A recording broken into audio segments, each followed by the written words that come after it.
பீகார் மாநிலத்தை சேர்ந்த ரொம்பவே அன்பான கணவன் மனைவி ராகேஷ் ராதா. 4 வருஷத்துக்கு முன்னாடி தான் இவங்க 2 பேருக்கும் கல்யாணம் ஆயிடுச்சு. கல்யாணம் பண்ணிக்கும் போது 2 பேரும் ஒரு சபதத்தை எடுத்தாங்க. என்னன்னா, எந்த சூழ்நிலையிலையும் நம்ம பிரியக்கூடாது, இந்த உலகத்திலேயே தி பெஸ்ட் கப்பலா நம்ம இருக்கணும் அப்படின்னு சொல்லிட்டு தான் இந்த கல்யாண வாழ்க்கைக்குள்ள இணைஞ்சாங்க. இணைஞ்சு ஒரு சில வருடங்கள்ல அப்படித்தான் வாழவும் ஆரம்பிச்சாங்க. ஆனா 4 வருஷம் கழிச்சு இவங்க வாழ்க்கையில ஒரு கோரமான சம்பவம் ஏற்பட்டுருச்சு. இந்த 2 பேரும் பிரிய வேண்டிய சூழல். அதுவும் ராகேஷ் ரொம்ப கோரமான முறையில மரணத்தை தழுவினார். அதுக்கு என்ன காரணம், இந்த 2 பேருடைய வாழ்க்கையில அப்படி என்ன நடந்துச்சு அப்படிங்கிறத இந்த வீடியோ நம்ம பார்க்க போறோம். சரி, செப்டம்பர் 20, 2021 பீகார் மாநிலத்தில் இருக்கிற முசாப்பூர் மாவட்டத்துல சிக்கந்தர்பூர் அப்படின்னு ஒரு நகர். அங்க இருக்கிற போலீஸ் ஸ்டேஷனுக்கு நைட்டு 10 மணிக்கு ஒரு கால் வருது. அங்க இருக்கிற போலீஸ் அந்த போனை அட்டன் பண்றாரு. எதிர்முனையில இருந்து, சார், நாங்க தங்கியிருக்க பிளாட்டுக்கு பக்கத்து பிளாட்டில இருந்து ஒரு வெடி சத்தம் டம்முன்னு கேட்டுச்சு. அதுக்கப்புறம் அந்த வீட்டுல இருந்து நிறைய புகையா வருது. அந்த வீட்டுக்காரவங்களும் வீட்டுல இல்ல, வீடு பூட்டி இருக்கு, அதனால உடனடியா வாங்க அப்படிங்கிற தகவலை சொல்றாங்க. உடனடியா போலீஸ் என்ன பண்ணாங்கன்னா, அங்க இருக்கிற ஃபயர் ஸ்டேஷனுக்கு ஃபோன் பண்ணி அவங்களுடைய உதவியையும் கேட்டு இந்த 2 பேருமே அங்க போய் சேர்றாங்க. இவங்க போய் சேர்றதுக்கு முடியும் அந்த தெரு மக்கள்லாம் அந்த வீட்டுக்கு முன்னாடி கூட்டமா கூடி நிற்கிறாங்க. அந்த வீட்டுக்குள்ள இருந்து நிறைய புகை வந்துகிட்டே இருக்குது. அந்த வீட்டுல யார் இருந்தாங்க அப்படின்னு சொல்லி போலீஸ் என்கொயரி பண்ணும்போது, இந்த வீட்டுல ராகேஷ் ராதா அப்படின்னு சொல்லிட்டு 2 பேர் இருந்தாங்க. இந்த 2 பேரும் இப்ப எங்க இருக்காங்க அப்படின்னு விசாரிக்கும் போது, சில நாட்கள் அவங்க வீட்டுக்கு வரல, வீடு பூட்டி தான் இருக்குது அப்படின்னு அவங்க சொல்றாங்க. உடனடியா இந்த கதவை எப்படி திறக்கிறது அப்படின்னு அவங்க பேசிட்டு இருக்கும்போது தான் அங்கேயே அந்த பிளாட்டுடைய ஓனர் தங்கியிருந்த ஒரு ஸ்பேர் கீ கொண்டு வந்தாரு. அந்த சாவியை வச்சுட்டு போலீஸ் திறந்து உள்ள போறாங்க. அப்படி திறந்து அப்படி உள்ள போகும் பொழுது அவங்க பார்த்த காட்சி மிகப்பெரிய அதிர்ச்சியான ஒரு காட்சி. அவங்க அது வரைக்கும் என்ன நினைச்சிருந்தாங்கன்னா, வீட்டுக்குள்ள ஏதோ ஒரு மின்சாதன பொருள், அது ஃப்ரிட்ஜா இருக்கலாம், டிவியா இருக்கலாம், இல்லைனா ஏதோ ஒரு எலக்ட்ரிக்கல் ஒயர் ஷார்ட் ஆகி தீ பிடிச்சிருக்கும் போல இருக்கு. அந்த மாதிரி தான் ஃபயர் சர்வீஸ்ல தான் ஆள் வந்து தயாரா நின்றுட்டு இருந்தாங்க. ஆனா உள்ளுக்குள்ள இவங்க பார்த்த காட்சி அப்படிங்கிறது முற்றிலும் இதுக்கு மாறானது. உள்ள நுழைஞ்ச உடனே ஹால், அதுக்கப்புறம் பெட்ரூம், இந்த எல்லா சவர்கள்லையும் ஹியூமன் பாடிஸ் சின்ன சின்ன பீசஸா அப்படியே கீழேயும் வால்லையும் ஒட்டி இருக்குது. ரொம்ப குறிப்பா சொல்லணும்னா, ஒரு மனிதனுடைய விரல்கள், நாக்கு, கண்ணு, சின்ன சின்ன சதை பாகங்கள் எல்லாமே அப்படியே அங்க வால்ல கீழே அப்படியே ஒட்டி கிடக்குது. இதை பார்த்துன்னு அதிர்ச்சி அடைஞ்ச போலீஸ் உடனடியா ஃபோரன்சிக் டிபார்ட்மெண்ட்ல இருந்து ஆளை வர சொல்றாங்க. அங்க இருக்கிற மக்கள்லாம் அப்புறப்படுத்திட்டு அங்க சின்ன சின்ன துணுக்குகளா கடந்த ஹியூமன் பாடிஸை கலெக்ட் பண்றாங்க. அப்படி கலெக்ட் பண்ணும்போது அவங்களுக்கு ஒரு விஷயம் புரியுது. இந்த ஹியூமன் பாடிஸ் வந்து ரொம்ப நாளா இங்க இருக்குது, அது அழுகி போன நிலையில இருக்குது அப்படிங்கிறத அவங்க கவனிக்கிறாங்க. உடனடியா போஸ்ட்மார்ட்டத்துக்கு ஏற்பாடு பண்றாங்க. போஸ்ட்மார்ட்டம் ரிப்போர்ட்ல என்ன வருதுன்னா, ஏறக்குறைய ஒரு 4-5 நாள் ஆயிருக்கும் இந்த இவங்க இறந்து போய். உயிரோடு இருக்கும்போதே சின்ன சின்ன பாகங்களா வெட்டப்பட்டிருக்காங்க. அதுக்கப்புறம் அந்த பாடி பார்ட்ஸை ஒரு கெமிக்கல்ஸ்குள்ள முக்கி வச்சிருந்துருக்காங்க அப்படிங்கிற தகவல் தெரிய வருது. உள்ளுக்குள்ள எப்படி ஒரு வெடிச்சத்தை ஏற்படுது அப்படின்னா, இந்த பாடி பார்ட்ஸ் எல்லாம் ப்ளூ கலர் ட்ரம் இருக்குல்ல, ஒரு 100 லிட்டர் பிடிக்கிற மாதிரியான ட்ரம், அது ஒரு 3 ட்ரம் அங்க இருக்குது. அந்த ட்ரம்முக்குள்ள கெமிக்கல்ஸை ஊற்றி அதுக்குள்ள பாடி பார்ட்ஸை உள்ள போட்டு மேல மூடியை போட்டு டைட்டா மூடி வச்சுட்டு எஸ்கேப் ஆகி போயிருக்கிறாங்க. அந்த மூடி போட்டதுனால அதுல இருந்து கேஸ் ஃபார்ம் ஆகி அது வெளியேறதுக்கு வழி இல்லாம வெடிச்சிருந்துருக்குது. அதனாலதான் அங்கேருந்து புகையும் சத்தமும் வந்திருக்கு. இது பக்கத்துல இருந்தவங்களுக்கு கேட்டு தான் போலீஸ் ஸ்டேஷனுக்கு ஃபோன் பண்ணியிருக்காங்க. இந்த போஸ்ட்மார்ட்டம் ரிப்போர்ட்ல இருந்து அவங்க என்ன எதிர்பார்த்தாங்க அப்படின்னா, இந்த வீட்டுல 2 பேர் வாழ்ந்தாங்க, கணவன் மனைவி. அந்த 2 பேருமே இப்ப காணா, 2 பேருடைய போனுமே சுவிட்ச் ஆஃப் ஆயிருக்கு. அப்படின்னா இங்க இறந்து கிடந்தது அந்த 2 பேருடைய உடலா, இதை யார் கொண்டிருப்பாங்க, இது ஒரு ராபரியா இருக்கலாமா, இல்ல முன் விரோதமா இருக்கலாமா, எப்படி இறந்தாங்க அப்படிங்கிற கோணத்துல போலீஸ் என்கொயரி பண்ணும்போது போஸ்ட்மார்ட்டம் ரிப்போர்ட்ல என்ன வருது அப்படின்னா, இறந்து கிடந்தது ஒரு ஆண் உடல் அப்படின்னு தெரிய வருது. இந்த தகவல் கேள்விப்பட்ட சில பல மணி நேரங்களிலேயே தினேஷ் அப்படின்னு ஒரு இளைஞர் அங்க வர்றாரு. அவர் யார் அப்படின்னா, இந்த வீட்டுல தங்கியிருந்த ராகேஷுடைய சொந்த தம்பி. அவர் என்ன பண்றாருன்னா, வீட்டுக்குள்ள பாடி பார்ட்ஸ் கிடந்துச்சு இல்லையா, அந்த இடத்துல கிடந்த கிழிஞ்சு போன துணிகள், தலையில ஒரு பகுதி மட்டும் சேதமடையாம இருந்துச்சு. அதெல்லாம் பார்த்துட்டு இது எங்க அண்ணன் தான் அப்படின்னு சொல்லிட்டு கதறி துடிச்சிருக்கிறாரு. இதெல்லாம் பார்த்துட்டு போலீஸ் முடிவு பண்ணாங்க, இறந்து கிடந்தது ராகேஷ் அப்படின்னு முடிவு பண்ணிட்டாங்க. அப்போ கூட இருந்த மனைவி ராதா எங்க போயிட்டாங்க அப்படிங்கிற ஒரு கொஸ்டின் அவங்களுக்கு வந்துச்சு. உடனடியா ராதாவுடைய போனுக்கு மறுபடியும் அவங்க ட்ரை பண்ணிட்டு இருந்தாங்க. போன் வந்து சுவிட்ச் ஆஃப் ஆயிடுச்சு. இந்த ராதா வேற எங்கெல்லாம் போயிருக்கிறதுக்கான வாய்ப்பு இருக்கு, ராதாவை யாராவது கடத்திட்டாங்களா அப்படிங்கிற ரீதியில ஒரு தனிப்படை அமைச்சு அவங்களை தேட ஆரம்பிச்சாங்க. ராதாவுடைய எல்லா சொந்தக்காரங்கள் வீட்டுக்கும் ஒரு டீம் அனுப்பிச்சு தேடும் பொழுதுதான் அவங்க தூரத்துல இருக்கிற அவங்க அக்கா வீடான கிருஷ்ணா அப்படிங்களுடைய வீட்டுல இருந்தது அவங்களுக்கு தெரிய வந்து, போலீஸ் அங்க போகும்போது அவங்களுக்கு எதுவுமே தெரியல. தன்னுடைய கணவர் இறந்து போனது தெரியல, இப்படி மிகப்பெரிய அசம்பாவிதம் நடந்தது தெரியல. ரொம்ப கேஷுவலா வீட்டு வேலை பார்த்துட்டு இருக்காங்க. போலீஸ் அவங்கள போய் பார்த்துட்டு, என்னாச்சு, ஏன் உங்க போனை நீங்க சுவிட்ச் ஆஃப் பண்ணி வச்சிருக்கீங்க அப்படின்னு சொல்லி கேட்கும்போதுதான், என்னுடைய போன் வந்து உடஞ்சி போச்சுங்க. சில மாதங்களா என் வீட்டுக்கார்ட்ட சொல்லிட்டே இருக்கேன், புது போன் வாங்கி கொடுங்கன்னு சொல்லிட்டு அவர் வாங்கி கொடுக்கவே மாட்டேங்கிறாரு. போன் வாங்கி கொடுக்கறத விடுங்க, என்னை பாக்குறதுக்கு வாங்கன்னு சொன்னா கூட வர மாட்டேங்கிறாரு. அவர் பண்றதே சரியில்லைங்க அப்படின்னு சொல்லிட்டு அந்த அம்மா புலம்புனாங்க. போலீஸ்க்கு ஒண்ணுமே புரியல. இந்த அம்மாவுக்கும் இந்த கொலைக்கு எந்த சம்மந்தமும் இல்லை, கணவனுக்கு என்ன ஆச்சுன்னு கூட தெரியல, ரொம்ப அப்பாவியா இருக்காங்களே அப்படின்னு சொல்லிட்டு என்கொயரியை ஸ்டார்ட் பண்ணும்போதுதான், நீங்க உங்க கணவர்கிட்ட எப்ப கடைசியா பேசுனீங்க அப்படின்னு சொல்லி கேட்கறாங்க. அது ஆயிடுச்சுங்க, ஒரு 3 மாசத்துக்கு மேல ஆயிடுச்சு அப்படின்னு பதில சொன்னதும் போலீஸ்க்கு சின்னதா பொறி தட்டுனுச்சு. ஏன்னா கடைசியா ராதா எப்ப பேசியிருக்காங்கன்னா, செப்டம்பர் 15 அன்னைக்கு தன்னுடைய கணவர் ராகேஷ் கூட அவங்க பேசியிருக்காங்க அப்படிங்கிறது போலீஸ்க்கு அவங்க எடுத்த கால் டேட்டால இருந்து தெரிஞ்சிச்சு. இவங்க பொய் சொல்றாங்க அப்படிங்கிறது உறுதியான உடனே இந்த ராதாவை கஸ்டடிக்கு எடுக்கிறாங்க போலீஸ். அவங்க சொன்னதே சொல்றாங்க, எனக்கு ஒண்ணுமே தெரியாது, வீட்டுக்காருக்கு காணா போயிட்டாரு, அவர் அடிக்கடி இப்படிதான் காணா போவாரு, இப்படிதான் சொல்லிட்டே இருந்தவங்க இவங்க கொடுத்த கடுமையான ட்ரீட்மெண்ட்ல இப்ப உண்மையா சொல்ல ஆரம்பிக்கிறாங்க. அவங்க சொன்ன தகவல்ல இருந்து போலீஸ் பல அதிர்ச்சியான தகவலை அப்பதான் கண்டுபிடிக்கிறாங்க. என்ன நடந்திருக்கு அப்படின்னா, 2021 தான் இந்த சம்பவம் நடந்தது. இதுக்கு 4 வருஷத்துக்கு முன்னாடி இவங்க 2 பேருக்கும் திருமணம் ஆயிருக்குது. திருமணமான உடனே இவங்க முசாபூர் போர்ல தனியா ஒரு வீடு எடுத்து வந்து தங்கி இருந்திருக்காங்க. இவங்க கல்யாணம் ஆகி அவ்வளோ அன்பா வாழ ஆரம்பிச்சிருக்காங்க. நான் இன்ட்ரோல சொன்ன மாதிரியே, இந்த உலகத்திலே யாரும் நம்மள மாதிரி வாழக்கூடாது, அப்படி ஒரு வாழ்க்கை நம்ம வாழ்ந்து காட்டுவோம், எந்த சூழ்நிலையிலும் நம்ம பிரியக்கூடாது அப்படின்னு ஒரு சபதத்தோட தான் அந்த வாழ்க்கைக்குள்ள அவங்க இணையறாங்க. இந்த 2 பேரும் தனி கொடுத்தனம் வந்துட்டாங்க. அதுக்கப்புறம் ராகேஷ் பல தொழில்கள்ல செய்யறாரு, சின்ன சின்ன பிசினஸ் பண்றாரு. எந்த பிசினஸ்மே அவருக்கு வந்து ஒர்க் ஆகவே இல்லை. இப்போ வீட்டில் பணம் டைட் ஆகும்போது வேற ஏதாவது நம்ம நல்ல வருமானம் வர்ற மாதிரியான வேலையை செய்யணும் அப்படின்னு சொல்லி கணவன் மனைவியும் பேசிட்டு இருக்கும்போது தான் பீகார் மாநிலத்தில் 2021 பூரண மது விலக்கு, அதாவது எல்லா மதுவையும் தடை பண்ணிட்டாங்க கவர்மெண்ட். அப்படி இருக்கும்போது தான் பீகார் மக்களுக்கு கள்ளச்சாராயத்தை விற்கிறவங்களுடைய டிமாண்ட் ஆகுது. சரி, நம்ம இந்த சாராயத்தை விற்றோம் அப்படின்னா நமக்கு நிறைய பணம் சம்பாதிக்கலாம் அப்படின்னு சொல்லிட்டு ராகேஷ் முடிவு பண்றாரு. அதுக்கேற்ற மாதிரி தன்னுடைய நண்பர்கள்லாம் சேர்த்துக்கிட்டு கள்ளச்சாராயத்தை ரெடி பண்ணி மக்களுக்கு அதை விற்க ஆரம்பிக்கிறார்.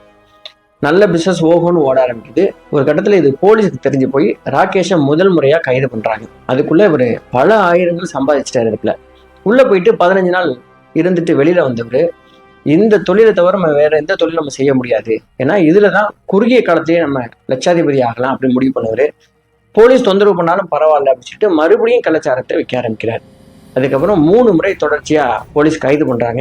அப்படி இருக்கும்போது ஒரு விஷயத்த முடிவு பண்றாரு, நம்ம ஒரே இடத்துல இருந்து தானே போலீஸ் நம்மளை பிடிக்கிறாங்க, நம்ம இந்த இடத்த மாத்திக்கிட்டே இருக்கணும் அப்படின்னு சொல்லிட்டு வீட்டுக்கே வராம இந்த பிளாட்ல தன்னுடைய மனைவியை மட்டும் விட்டுட்டு இவர் போய் வேற இடத்துலலாம், அதாவது 1 மாசம் 2 மாசம் கூட போலீஸ்க்கு தெரியாம எங்க இருக்கிறோம் அப்படிங்கறதை யார்ட்டையும் காட்டிக்காம சாராயம் காய்ச்சறது, அந்த மக்களுக்கு விற்கிறது, இப்படியே ஒரு வாழ்க்கையை ஸ்டார்ட் பண்ணி போயிட்டு இருக்காரு. மனைவியை பார்க்கறதுக்காக 2 மாசம் 3 மாசத்துக்கு ஒரு தான் வீட்டுக்கே வருவாரு. இது அவருக்கு வாடிக்கை ஆயிடுச்சு. அப்படி ரொம்ப காலம் தன்னுடைய மனைவியை பிரிஞ்சு இருக்கும் பொழுது மனைவிக்கு பணம் அனுப்புறதுக்கு வேற என்ன பண்ணுவாருன்னா, தன்னுடைய தொழில் பார்ட்னரான சுபாஷ் அப்படின்னுட்டு பணத்தை கொடுத்து அனுப்புவாரு. சுபாஷும் பணத்தை எடுத்துட்டு ராகேஷுடைய மனைவி ராதாவுக்கு கொடுக்கறதுக்காக போவான். ஆரம்பத்துல இந்த மாதிரி பணம் கொடுக்குற தொடர்பு என்ன ஆயிடுச்சுன்னா, ஒரு கட்டத்துல சுபாஷ் ஒரு விஷயத்தை புரிஞ்சுக்கிட்டான், இந்த ராதாவுக்கு வெறும் பண தேவை மட்டும் இல்ல, அவங்களுக்கு வேற ஒரு பசி இருக்கு, உடல் பசி இருக்கு அப்படிங்கிறத புரிஞ்சுக்கிட்டவன் மெல்லமா அதுக்கு மூவ் பண்ண ஆரம்பிச்சான். அதுக்கேற்ற மாதிரி ராதாவும் உங்களுக்கு உடந்தையா இருந்தாங்க. இந்த 2 பேருடைய நட்பு இப்ப கள்ளக்கதலா மாறுது. அது எந்த அளவுக்கு போகுது அப்படின்னா, இவங்க வீட்லயே வச்சுட்டு பாலியல் உறவு வச்சுக்கிற அளவுக்கு அது டெவலப் ஆகுது. அதுக்கப்புறம் வெளியில எல்லாம் சுத்த ஆரம்பிக்கிறாங்க. இந்த தகவல் அங்க இருக்கிற எல்லாருக்குமே தெரிய வருது. ஒரு கட்டத்துல இந்த தகவல் இருந்து ராகேஷுக்கும் போகுது. ராகேஷ் இது தெரிஞ்ச உடனே தன்னுடைய நண்பரையும் கண்டிக்கிறான், தன்னுடைய மனைவியையும் கண்டிக்கிறான். ஆனாலும் கூட போலீஸ் தொந்தரவு இருந்ததுனால அடிக்கடி மனைவியை போய் பார்க்க முடியாம மறுபடியும் இந்த சுபாஷ் மூலமாவே காசை கொடுக்கறது அப்படின்னு அவன் அதை கண்டினியூ பண்ணிட்டே இருந்திருக்கான். இது இவங்களுக்கு ரொம்ப வசதியா போச்சு. பணத்தை எடுத்துட்டு வருவேன், 1 நாள் 2 நாள் இந்த ராதா கூட தங்கி, ராதா வீட்டிலே தங்கி 2 பேரும் பாலியல் உறவை வச்சுக்கிட்டு அதுக்கப்புறம் ரொம்ப கேஷுவலா போறது அப்படின்னு போயிட்டே இருக்கும் பொழுது இந்த விஷயம் ரொம்ப சீரியஸ் ஆகி இவங்க சொந்தக்காரங்கெல்லாம் தெரிஞ்சு, சொந்தக்காரங்க ராகேஷுக்கு ஃபோன் பண்ணி அவன் மனைவி ரொம்ப தப்பா நடந்துட்டு இருக்கா, ரொம்ப அசிங்கமா இருக்குது, நீ கண்டி அப்படின்னு சொல்றாங்க. இதுக்கப்புறம் ராகேஷ் சுபாஷ் கிட்ட, நீ போக வேணாம், என் மனைவி நீ பார்க்க கூடாது, இல்லைன்னா நான் அவனை கொன்றுவேன் அப்படிங்கிற மாதிரி த்ரெட்டன் பண்ண உடனே சுபாஷும் ராதாவும் சேர்ந்து ஒரு பிளானை போடுறாங்க. என்னன்னா, இதுக்கப்புறம் ராகேஷை நம்ம உயிரோட வச்சிருந்தோம் அப்படின்னா நம்மளால சேர்ந்து வாழ முடியாது, ராகேஷை நம்ம தீர்த்து கட்டிடலாம் அப்படின்னு முடிவு பண்றாங்க.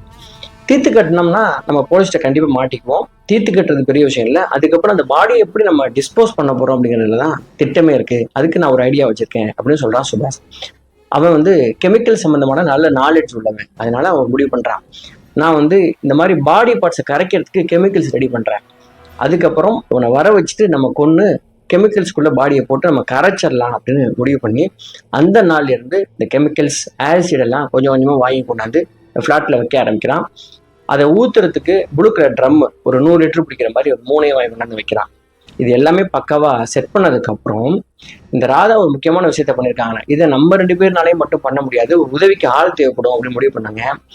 தூரத்துல நல்லா வாழ்ந்துட்டு இருந்த ஒரு பிரச்சனையுமே ஒரு பாவம் பண்ணாத தன்னுடைய அக்கா கிருஷ்ணா கிட்டையும் கிருஷ்ணா கணவர்கிட்டையும் போயிட்டு, என்னுடைய வாழ்க்கையை நீங்க தான் கல்யாணம் பண்ணி வச்சீங்க அப்படி மாப்பிள்ளைய, அவன் என் கூட வந்து வாழ மாட்டேங்கிறான், எனக்கு இன்னொருத்தனை பிடிச்சிருக்கு, அதனால நான் என் கணவரை கொல்ல போறேன், நீங்க தான் உதவி பண்ணணும் அப்படின்னு சொன்ன உடனே அவங்களுக்கு ஒரு கில்ட்டு, நம்ம தான் நம்ம தங்கச்சி வாழ்க்கையை கிடந்துட்டோம் போல இருக்கு அப்படின்னு சொல்லிட்டு, சரி நீ என்ன பண்ணாலும் நாங்கள் ஹெல்ப்புக்கு கூட இருக்கோம் அப்படின்னு அவங்களும் சொல்றாங்க.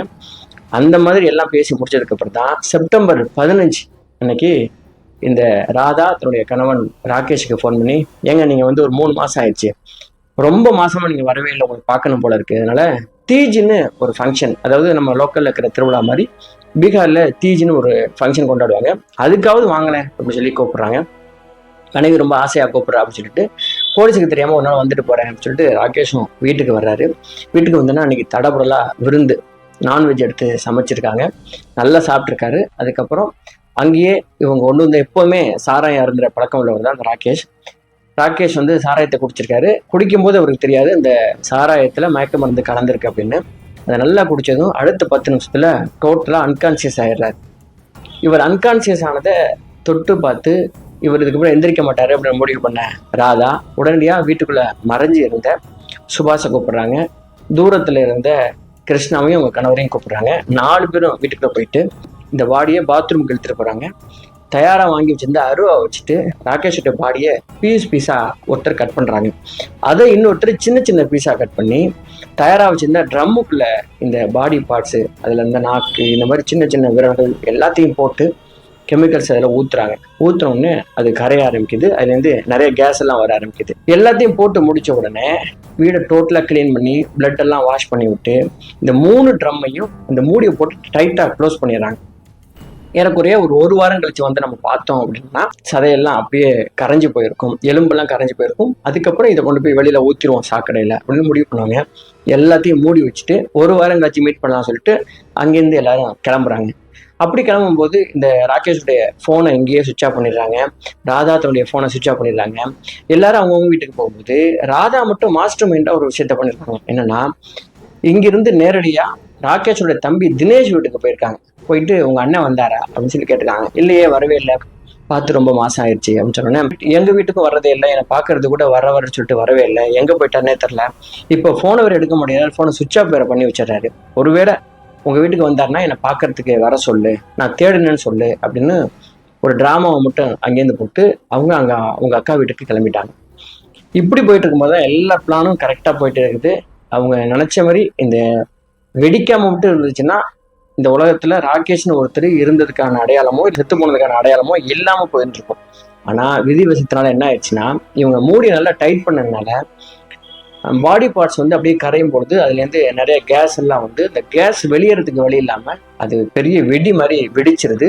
இந்த சத்தத்தை கேட்டு பக்கத்துல இந்த ஃபிளாட்டில் உள்ளவங்க தான் போலீஸுக்கு சொல்லி அதுக்கப்புறம் போலீஸ்ட்டு எல்லா உண்மையும் இந்த பெண் சொல்லிடுறாங்க. அதுக்கப்புறம் அவங்க மனைவி, உதவி பண்ண அக்கா கணவர், சுபாஷ், இந்த 4 பேரையும் கைது பண்ணி கோர்ட்ல ஒப்படைச்சிருக்காங்க. இவங்களுக்கு எதிரான எல்லா ஆதாரங்களையும் ஒப்படைச்சிருக்காங்க. இந்த கேஸ் போயிட்டு இருக்கு. இந்த 4 பேருமே இப்போ ஜெயிலில் தான் இருக்காங்க. இப்படியா பீகார் மாநிலத்தில் ஒழுக்குன ஒரு சம்பவம் நடந்துச்சு. இந்த கேஸை பற்றி படிக்கும்போது எனக்கு என்ன தோணுச்சு அப்படின்னா, கல்யாணத்துக்கு அப்புறம் உங்க துணை, அது ஆணோ பெண்ணோ, 2 பேருக்கும் ஒரு உடல் தேவை இருக்கு அப்படிங்கிறத புரிஞ்சுக்கணும். கல்யாணத்துக்கு அப்புறம் கணவன் மனைவி 2 பேரும் ரொம்ப முக்கியமாக சேர்ந்து இருக்க வேண்டியது வந்து ரொம்ப அவசியமான ஒன்று. வேற வழியே இல்லை அப்படிங்கிற சூழல்ல அவங்க பிரிஞ்சு இருந்தாலோடைய வேற சின்ன சின்ன காரணத்துக்காக அவங்க பிரியக்கூடாது. அப்படி ஒரு வேளை பிரிஞ்சு இருக்கும் பொழுது அந்த குடும்பத்துக்கு ஹெல்ப் பண்றதுக்காக நீங்க வேற ஒரு ஆணை வீட்டுக்குள்ள விட்டீங்க அப்படின்னா இந்த மாதிரியான விஷயங்கள் நடக்கும் அப்படிங்கிறதுக்கு இந்த சம்பவம் வந்து ரொம்ப ரொம்ப உதாரணமான சம்பவம். இது என்னுடைய பாயிண்ட் ஆஃப் வியூ. இந்த குற்றம் நடக்கிறதுக்கு என்ன காரணம் நீங்க நினைக்கிறீங்க அப்படிங்கிறத கமெண்ட்ல தெரியப்படுத்துங்க. மறக்காம இந்த சேனல் நீங்க சப்ஸ்கிரைப் பண்ணீங்க. நான் உங்க ஆர்எஸ் ராஜா. நன்றி, வணக்கம்.